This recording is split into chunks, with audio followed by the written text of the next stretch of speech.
Hi there. I am Chidi Akunna. And I am Victor Akunna. Thank you for joining us. Okay, today we'll be discussing addressing this query. I don't know what to call this question statement that has been sent in. Help! My spouse is withholding sex. Okay, now we want the spouse to know we hear you.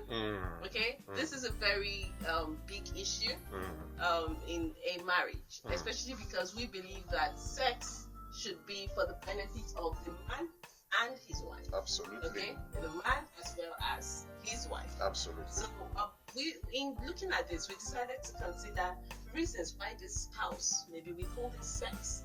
Okay, and then in that way provide solutions that you might want to consider. Okay, that would help you go back and see what you can do about this. Okay, and the first one is past trauma. So how do you think that impacts on sex? Yes, for people who have been traumatized in the past, probably like raped. Now that would affect their experience in marriage as well. Yes. Because there's that fear. They come into marriage with that fear, and if probably at the point they were raped, they were unable to see a therapist who walked them through that process. Now walking into marriage, they would have that distaste for sex. Absolutely. Okay. Now I'm going to give an example of someone. Now not directly linked to this, but which will further explain this point. Now there was a woman who was raped. No, not raped. When they married, she would often go to bed wearing shorts, and the husband used to wonder, why would she always wear shorts? And he felt, okay, I'm going to be proactive here. Yeah. I'll go shop for some lingerie, so she can wear them for me. So she knows this is what I want you to wear to bed. Absolutely. He went off, got lovely things, and she, after wearing them, still wear her shorts underneath. He got so comfortable. He called her, sat her down, and we had to talk about this. He realized when she was a young girl, uncles used to visit their house. Now, I think at the time, her mom had tried to talk about sending these uncles on, but he wouldn't. So mom decided to be proactive to help her girls. Absolutely. So she went, got them shorts, and said, okay, you wear shorts to bed. When they come to you, trying something funny, scream. So before they get down there, because of the shorts you're wearing, I'll be in your room. Okay, and she grew up with that. You see, and brought that into marriage. Absolutely. So sometimes experiences from the past that people have not dealt with, have not processed, could also play a part in this. Absolutely. And before I just make a point in this, I'd like to just say that, for parents, if your daughter or your son complains about something like this, it's very important for you to take them seriously. Well, having said that, one key thing about trauma is that it doesn't go away. You can bury it, you can think you've forgotten about it. When the moment you find yourself in a similar situation, those emotions will be resurrected. They will just come alive. So the key thing here is this: do your best to address this trauma. Do your best to see a therapist to be able to help you overcome this. And for the spouse who is not the one that has been traumatized, we need to be more understanding, because sometimes some of this thing does not make sense to you, because you're wondering, why, after all, they didn't rape you, so how is this causing you to clench and to find sex distasteful? So you can't understand because you know your experience. That's why we must be very sensitive, and have discussions about how we can constructively assist our spouses to be able to resolve these issues. I forgot to say that we'll be sharing 7 points, okay, that would help. Just share the first one, which is past trauma. The second one is one spouse is selfish in the way they go about it. Yep. When we say selfish, it's like you being more concerned about your own interests, your own needs, absolutely, and not paying attention to the needs of the other. Absolutely. In that case, one would just feel, what's the point? He or she just comes, does his or her business, and just goes. So you might as well. And then that's when you hear people complain, she's never interested, she's never involved, Yes. or he's never involved, depending on who it is. Or he just sleeps out the moment he gets what he wants, and he doesn't care whether the wife is happy or not. I mean, being selfish is like Jimmy Evans will always say, marriage is brutal on selfish people, and I think that plays a role in sex as well. The best way to have the best sexual experience is to think about satisfying your spouse, and that's the best way. While your spouse is thinking about satisfying you, that's the only way you'll be able to get the best experience. Because if you're thinking about me, myself, and I, what you're going to do, you're going to have a resentful spouse who, at the end of the day, feel like, what's the point? Yes. I'm just being used as a tool here to meet his needs or to meet her needs. People don't want to be treated like pawns or like tools or like toys. All right, so true. The next point is that it is painful. Some people find sex painful. So why do you think? Could that be the case? Yeah. Why do you think a woman will find sex painful?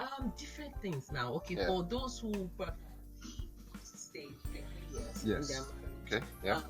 Probably she was a virgin before marriage. Yes. Some people just feel that don't realize that there are levels to this thing. So you probably were able to penetrate the first time, and you just think, yes, it's a drive-through now, I can go on, not realizing that the next time you do it, it might hurt. Yes. Okay, so absolutely. you need to be gentle with how you go about it. Absolutely. Okay. And then for a woman who's just had a baby, yes, she could find it painful, and generally some women may find some positions painful. Yes. Okay, so that's why we encourage couples to discuss, to talk about these things. Okay, let him know, let it not just be it should be something a conversation you both have. Absolutely. Okay, I don't like this, that hurts. Or and talk about your fears. Don't just sit down and let him or her do whatever and not express how you feel about it. So what you find is that for people who find it painful, instead of speaking out, they might just decide, okay, I don't like this thing, so I'll just lock up. And another key thing about this is this: sometimes when a lady has not done it for a long time, it can make it painful. It can make it painful. And for a guy, sometimes probably the guy went through surgery, it can also make it painful. So we need to be understanding of each other. Yes, that's true. We forget the guys sometimes. Yes. That's true. Okay, so the next point is unmet expectations. Where one person doesn't feel competent or doesn't feel, okay, I'm enough for this. Yes. I can do it. Yes. I can give all the styles and positions. And so sometimes for a guy, for example, I like to speak from the point of view of a guy. Sometimes guys have this utopian image in their brain, and they think, okay, this is what I'm going to do, this is what I'm going to do, but subconsciously they feel, I'm not this pro, I'm not this expert. Especially guys that have been exposed to a form of pornography. They have this unrealistic expectation. This is how I'm supposed to do it as a pro. You're comparing yourself with someone who does that for a living, who is a professional. And that's one of the impacts of how pornography, one of the negative ways pornography impacts on marriage. Yes. It creates this unrealistic expectation that puts people under pressure. And they're trying to meet up to something that is not something like a movie. And some people are acting with cameras all over the place and mic. I mean, why put yourself through such a torment? Talking about pornography, I would encourage our listeners to look out for our next YouTube video. Absolutely. Which is pornography good for us, especially when my needs are not, my spouse is not getting me there. That's the topic. Is pornography good for us, especially if my spouse is not getting me there? In that video, we shared a lot. We talked about pornography. Absolutely. Okay, and the ills and perils of pornography on your marriage. So in a case like this, like you were saying earlier, the woman could also feel inadequate as well, because in using it, you both are seeing these people, you forget that they're acting out a script. So because you think he wants you to meet up, well, he would want you to do what you both are watching. You can't meet up. I can't possibly act out what these people are acting.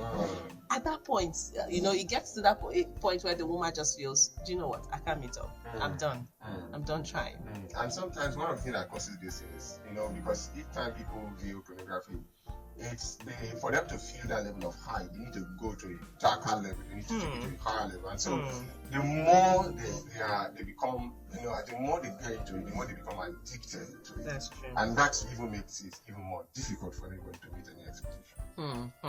Okay, so the next point is using sex as a tool of punishment and manipulation. Okay. Oh, my spouse has done something wrong. Do you know what? I'm not going to have sex, so he or she can feel the sting. I'm going to teach him a lesson.